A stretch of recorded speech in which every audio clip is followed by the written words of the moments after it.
Welcome back to Echo Ridge and another episode here in our Max Dupe, aka the Duplicity series. As promised, I've been a little busy in the background, starting with the fact that I completed this side of the meteor collection. Nothing really big to report there other than the fact that during the last meteor shower, I had a meteor that came down and formed tiles over the robo-miners. It only happened once, and I'm not sure how often it would happen, but the solution is going to end up being just sticking robo-miners on the other side as well. That way, just in case a robo-miner gets entombed from a meteor, its sister robo-miner would be able to dig it out. So I'm going to wait for a couple more meteor showers to see if it is truly a problem or just one that I can deal with on the one-offs. But if push comes to shove though, we are back up to 10 tons of steel, so I'm not too worried about it. Oh no. Who did I trap now?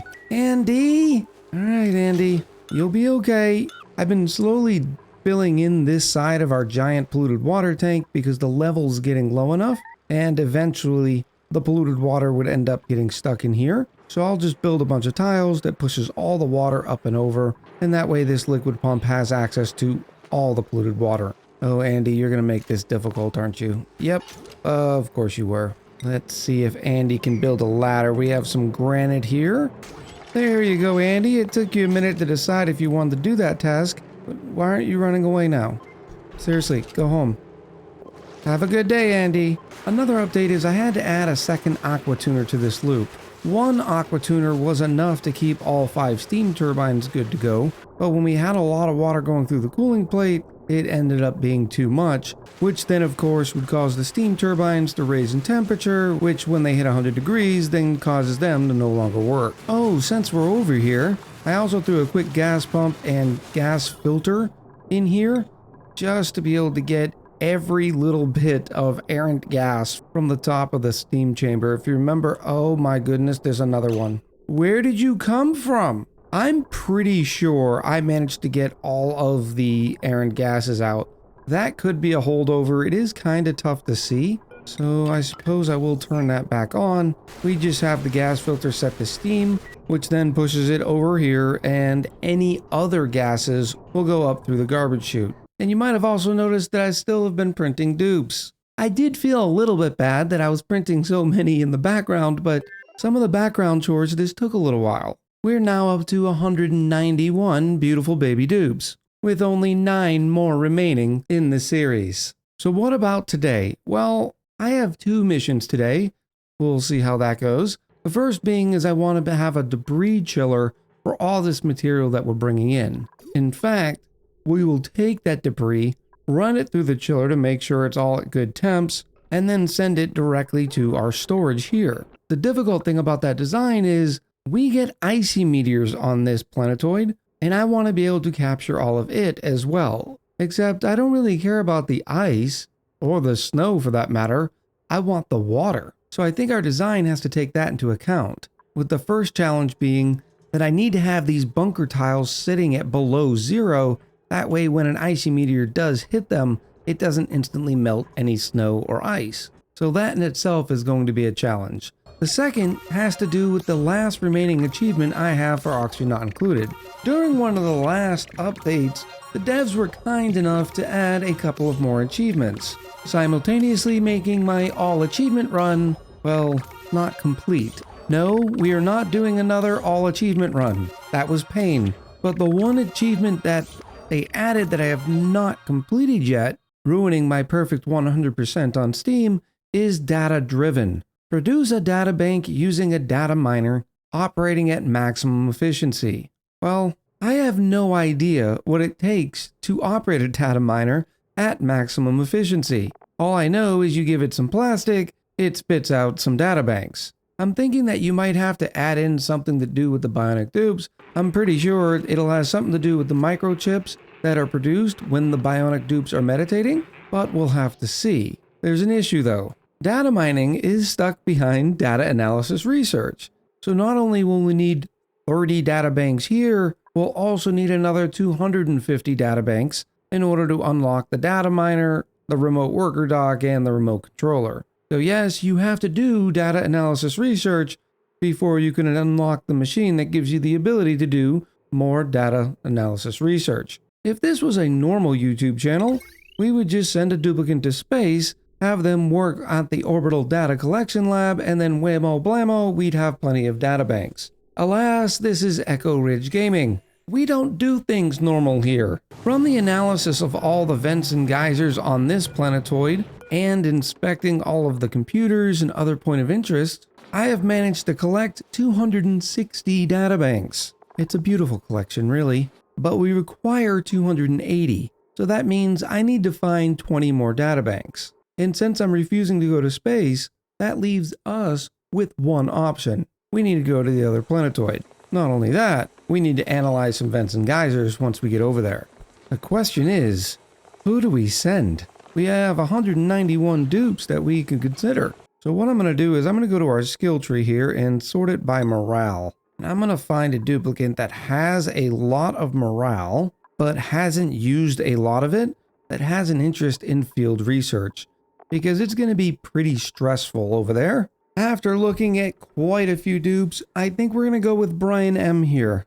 They have a machinery of 33, which is absolutely ridiculous, but they also have an athletics of 27 and a science of 22, which means Brian's going to be able to analyze the vent or geyser pretty quickly. Additionally, they have a construction of 15 and an excavation of 4 for getting around the planetoid. And I think we'll even make this a little bit better by skill scrubbing Brian, and once they are complete, we'll get that show on the road. In the meantime, let's start talking about that debris chiller. We know that we're going to need a steam turbine and thermal aqua tuner solution for the simple reason that we want to get these bunker tires below 0, just to hold the ice and snow long enough to be broken apart by the robo-miner and throw in the conveyor loader, all without them melting. I think a good spot for that is going to be just about here. I don't have to worry about that there's not much atmosphere here because I keep the steam turbine chilled by using a conduction panel. I also have the cooling loop passing right through here, so that sort of makes sense. In fact, I'll probably bypass the brine geyser that is currently responsible for keeping all this coolant cool. Right now, it's sitting at 6 degrees, not too bad. Now, the design's going to start with where the debris is going to go to chill itself, but this is where we're going to sort of go off the beaten path because I'm going to want the debris to be chilled, but it doesn't necessarily have to be frozen. So I'm thinking one cooling loop for nothing but the debris chiller, and then another one for our primary loop. That way we can keep both lines at a separate temperature. Now, depending on their usage, you can get away with one steam turbine cooling 2 thermal aqua tuners, but it's never really a good idea. So in this case, we are going to use 2 steam turbines. Something here and here, except they definitely don't need to be made out of steel. And the thermal aqua tuners shouldn't be made out of wolframite. Wait a minute. Does that mean I've made steam turbines out of steel in the past? I've got the start of that going in. I need to have a little bit of polluted water, and then I'll fill the rest up with regular water. And then I'll add, let's see, there's 10 tiles here. Each one holds 50. That's 500 times 2. So a ton of water and just a little bit of polluted water, and that should do us for in here. And we'll head off to the other planetoid while I do some of that work in the background. Now it is time to give Brian some skills. They still have very impressive skill sets, but I'm thinking we just go to the field research. That's all that they really require. It gives them a science of 20. We may have to give them hard digging or super hard digging. In fact, I should probably just go ahead and give them hard digging because we know we're going to have to dig through that starting biome in order to get to more vents and geysers to get those sweet, sweet data banks. Brian, it's time to go on vacation, buddy. Come on down. Oh, while I'm sitting here, I also extended where the dupes can go without suits. You can see I put a cap here and a cap over here. That way, all of the ranching that needed to be done to the divergence and our 6 ranches of hatches can all be done by dupes not wearing suits. Now we just gotta wait for Brian. Has anybody seen a dupe with a bowl cut? Here they are. So very excited to go on their vacation too. I mean, look at that. That's exactly how I feel when I'm on vacation. Now, there's some things here that we can get some free data banks from. There's one. There's another one. We can inspect the frosted friend, but I don't think we'll print them quite yet. There's 3, 4, and 5 total data banks. That is good stuff. Now we're gonna have to find, I was gonna say we have to find the supply teleporter input, but we've already found that. That's good news. I'm gonna have to do some digging of some goodies here to give us something to be able to make ladders out of. We've got some sedimentary rock now, so I can build some ladders to go straight down. I'll need a battery and a wheel, so that cobalt ore should help. There's the wheel, and a nice jumbo battery would be good, but we'll have to wait until we get all of the ore dug out to build it. Elsewhere, I've also found a cool salt slush geyser. That should give us a nice amount of data banks. There's another geyser or something over here. Oh, we're going to need to be able to dig through abyssalite. There you go, Brian. Super hard digging. And I suppose since this is going to take a minute, I ought to do an outhouse. There's even some water right here. If I dig that up, I'll be able to put in a pitcher pump. And that way Brian can have a nice wash basin. And I suppose just in case, because it doesn't look like we're going to be able to do this in one cycle, we'll make a nice cot for Brian as well. And Brian's already sitting down to eat the delicious swamp chard, so I'm afraid they're going to end up peeing themselves anyways. Ooh, I should probably take their suit off as well. I'm going to put an emergency priority on the outhouse, so Brian doesn't consider stopping work for the day. Look at that, just in time. You didn't get to wash your hands though, sorry about that. The first day of Brian's vacation has completed without much fanfare. We're still digging and building down here. Shouldn't be too bad. Unfortunately, they really do need a shower, but that shouldn't be too big of a deal. Let's go check on our debris chiller. So far, not much progress. I did flip this thermo aqua tuner for the simple reason that the flow of coolant is going this direction. I'm hoping I can get away with just one thermo aqua tuner. Remember, we get upwards of 20 cycles in between meteor showers, and I have no doubt that one thermo aqua tuner can keep all that below zero. The other thermo aqua tuner is going to be going through the debris chiller itself and also keeping the steam turbines cool, which are going to require a pair of conduction panels. We're using copper. Even after a fairly long conveyor rail run all the way to our storage, we're still left with about 28 tons. So most of the components of the debris chiller will be made out of copper, which is good because copper is a very good conductor. I also have a pair of transformers going in over here.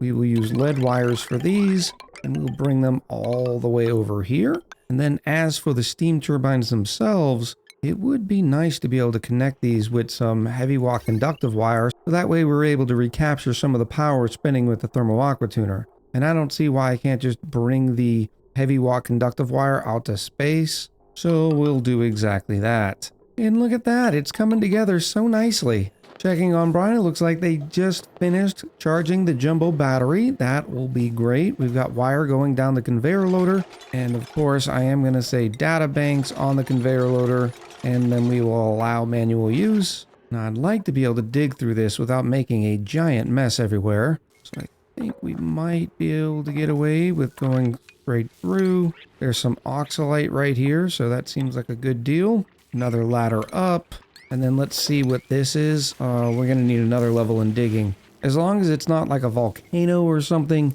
I will just unearth it and we'll get it analyzed. From there, we can run over and make our ways up.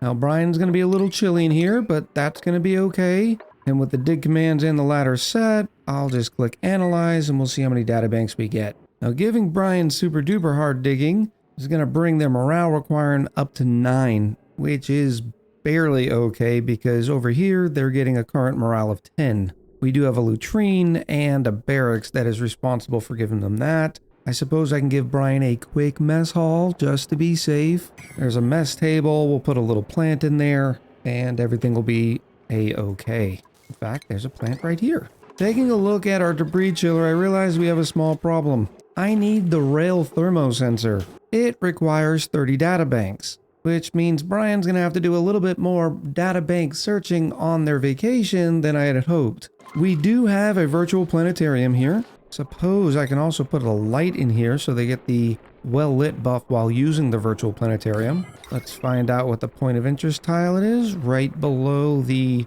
electrical plug. So I know it's right here.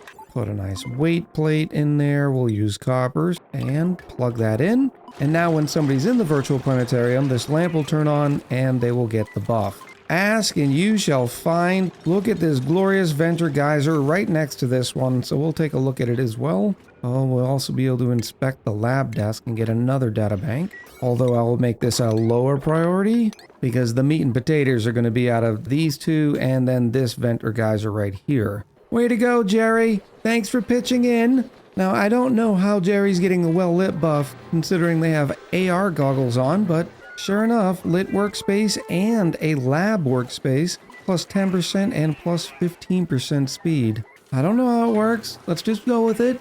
Maybe they're see-through AR goggles. Over on the wild adventures of Brian M., looks like we have found some delicious mealwood Brian's going to be able to eat. They still have 12,000 calories worth of nutrient bar, but waste not, want not. Our first geyser is coming up. I still can't see what it is. If only there was a trick I could use to find out. Oh boy, it's a cobalt volcano. It's dormant though, so guess what that means, Brian? I don't even think you have to dig that out. And I will click analyze, and then we will hurry up and box this place off as soon as I get those data banks. What a shame. This whole time, the comments have been yelling at me, go to the second planetoid. There's plenty of materials over there. And right when we get out of the teleporter, there's a beautiful cobalt volcano. Look, if it makes you feel any better, running 2 planetoids while trying to print out 200 dupes did not seem like a great idea at the time. But I really gotta hand it to the Clay developers. Yeah, there have been some issues time to time, but the last time I tried this run, I only made it to 130 something before the computer and my patience couldn't take anymore. I had been dropping off polluted water and wondering, okay, I just need a little bit more to fill in this tile, and we've ended up with 174 kilos. That is way too much. No, I don't need any more. Meanwhile, this whole time, there's just been a little bit of carbon dioxide that's been stuck in there. So now I will just do just a little bit of regular water, and we'll have to live with the obnoxious amount of dirt sitting in here once all that polluted water gets to boil. There we go. That is much better. Now I just need to sweep all this stuff out and try to remember what I'm forgetting. There is no telling. I can also set my radiant liquid pipes. I have 1.8 tons. This is going to be a little expensive. I don't think I'd have to go all the way around like this, but I might as well. And for the steam turbines, I'll have them vent in here. This is only going to be somewhat of an eyesore. The cooling loop is almost set up here. Go down through there. Beautiful. The last thing they'll do is keep the steam turbines cold. Their exhaust comes through some bridges, but I think we're set here, so I can start putting all of these tiles in now. Just to be safe, because I'm not going to be looking, I'll leave that one undone for now. The cobalt volcano has yielded us 8 data banks, and we have 23 cycles until it erupts. Not too big of a deal. I will relocate these immediately down here. In fact, I'm going to build a storage bin over here, and I'll have all the data banks coming back there so I can get a quick count of them. Solid management has completed, and we're left with 229.99 data banks on our home planetoid. Apparently that 0.1 got used up in a rounding error. I suppose I might as well start on the path of getting data science researched. It is quite a bit of applied sciences research. We've had this system online for quite some time, and it's done really well for us, but it does take a little while. But more importantly, I now have access to the conveyor rail thermosensor, and that will be going right here, except I can make it out of lead. Connect it up, and how much water do I have in there? 900 kilos. All right, I'll get one more bucket in there, and then I'll seal it all in. Oh no. You two weren't supposed to complete that from up there. You were supposed to complete it from down here. I better build some ladders. Checking in on the other planetoid, Brian is sleeping once again. Come on, buddy. Work with me here. Ooh, I'll even give you a nice bog bucket. Oh my goodness, there were pips over here too. We could have really used those pips. Look, I get it. Next time, go to the second planetoid. I've learned my lesson. Except, there will be no next time for 200 dupes.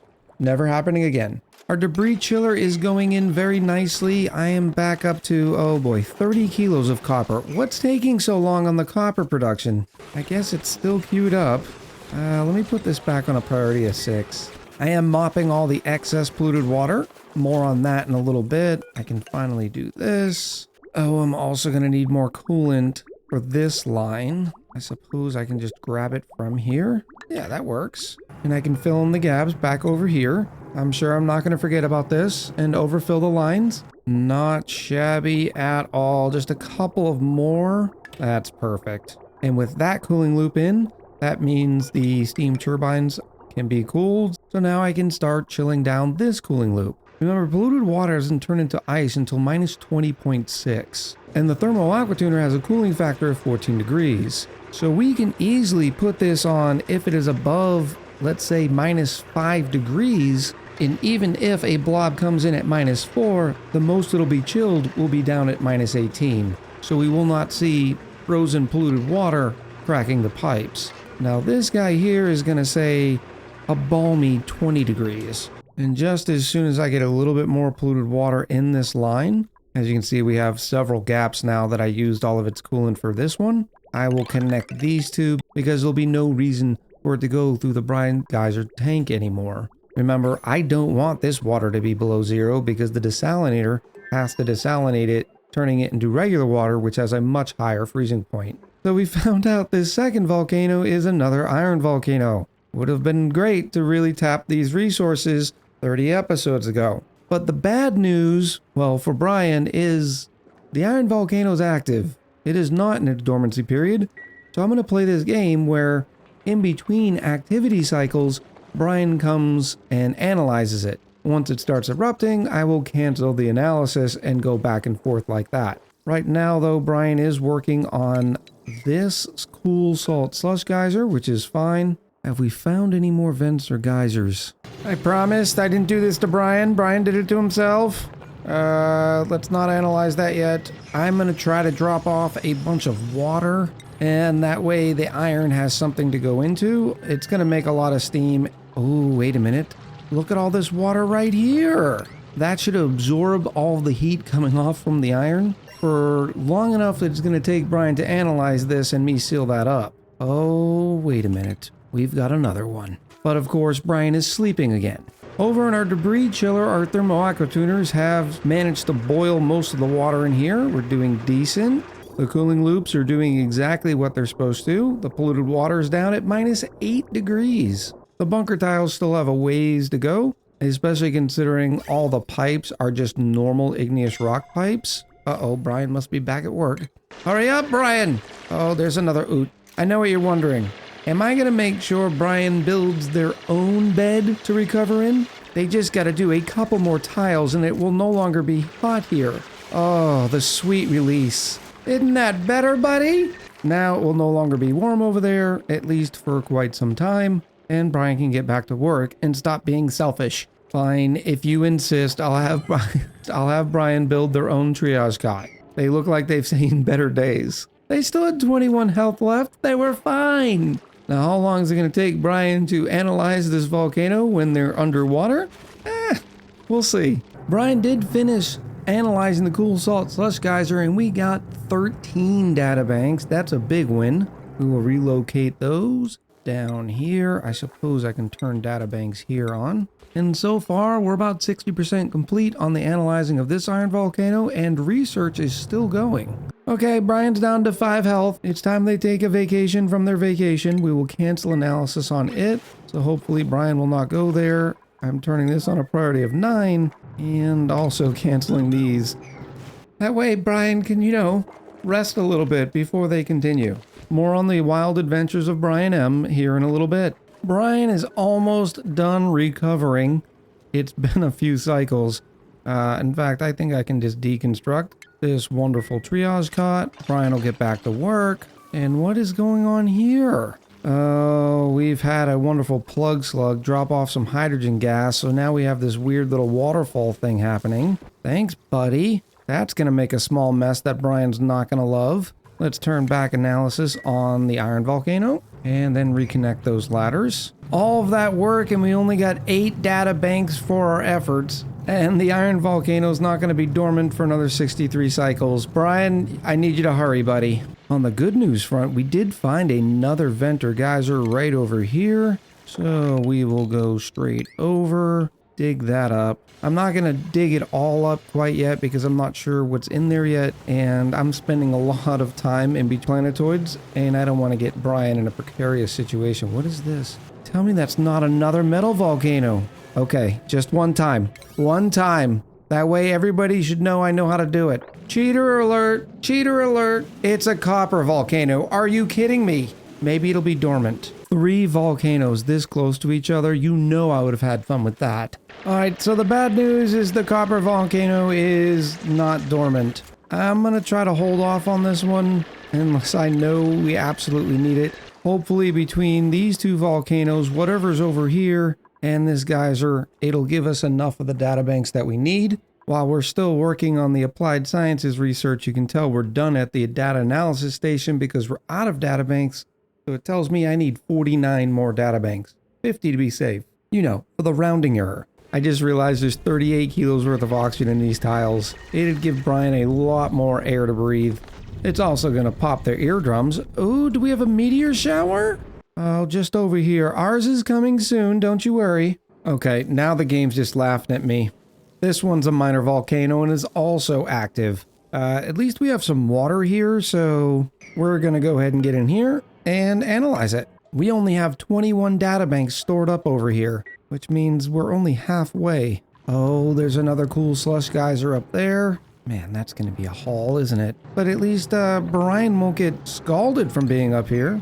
Oh, fortune favors the bold. The copper volcano is now dormant, so I can analyze that as well. We get to take a break from production for a little bit of a meteor shower, which is going to be good because we'll have a bunch of debris. What do we get? Oh, it's another slime meteor shower. That means even though this planetoid has copper, ice, and slime, doesn't necessarily mean that you're going to get them equally. In fact, I think that makes 2 ice meteor showers and 3 slimy meteor showers without seeing a copper one yet. Or at least until we've had our meteor collection system up. Our copper volcano has revealed 12 databanks, still making our way up to this cool slush geyser. So that gives us a total of 33. Sorry, Brian, this one's going to be a doozy. What I might do is drop this ethanol to help absorb some of those thermals. Not going to be great for breathing, but might help Brian from going on a different type of vacation. In the interest of getting Brian out of here as soon as we can, I think we are going to defrost a friend.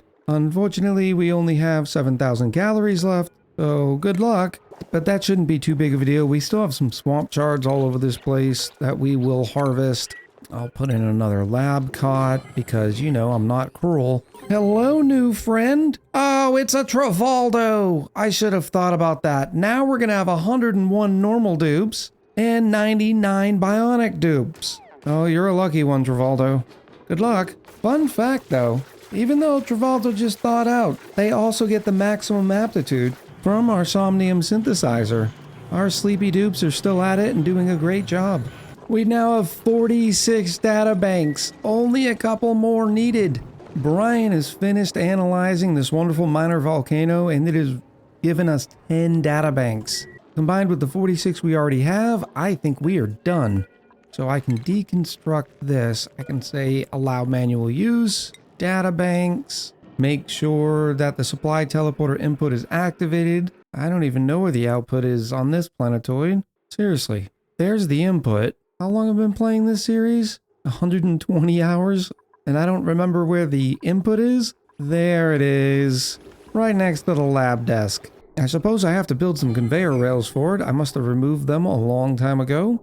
So we'll put those there. Brian's doing a great job activating this side. There's 20, plus 10 is 30, plus 20 is 50. 56 kilos worth of databanks, which I'm assuming is just 56 databanks. Still waiting for the supply teleporter input to be activated, except Brian's taking another nap. I suppose I can send Travaldo to their new home.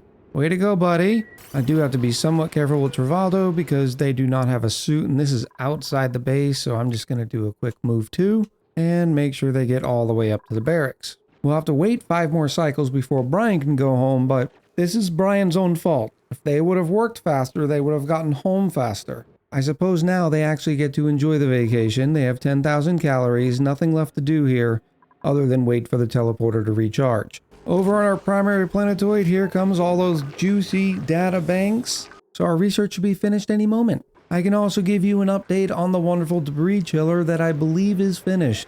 You know how it goes. The method behind this madness is all of our debris is going to come down through this conveyor loader. Right now I have it disabled because I wanted to be able to highlight how this works, and I also had to do my own testing. When the debris comes down, it first goes through this giant water bath that is now full, so I can get rid of this bottle emptier. But the point of the water bath is to melt any snow, crushed ice, or ice. Our cooling loop is going through it just like it's going through all the copper tiles, and when the ice does melt, it'll increase the level of water in here, which will trigger this hydro sensor, sending a green signal to the pump, which then sends all that clean water all the way down into our water supply.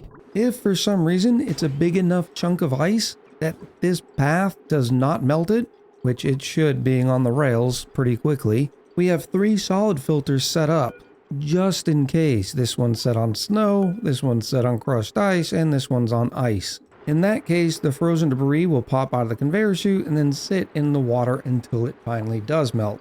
I don't think these are going to be needed, but just in case, I didn't want to get any liquefiables in here, or especially my little polluted water bath. Which brings us to the second stage of the debris chiller. This is where it can get a little complicated, but I'm going to try to walk you through this best I can. The debris comes down through this rail here and then hits this bridge. Well, as we know with the fundamentals of bridges, we'll say in this case here, if there is stuff trying to get through this bridge, but the line is already full, the bridge will not be able to output onto the rail. And we do that because I want the debris here to go around and around in a circle. In fact, before I continue, let me go ahead and reset all of this. We'll say everything's standard, so debris will be coming down. And I've set the conveyor rail thermosensor to above 25. And what this means is if there's any debris that is above 25 degrees on this tile, it'll turn the conveyor shutoff on, allowing it to pass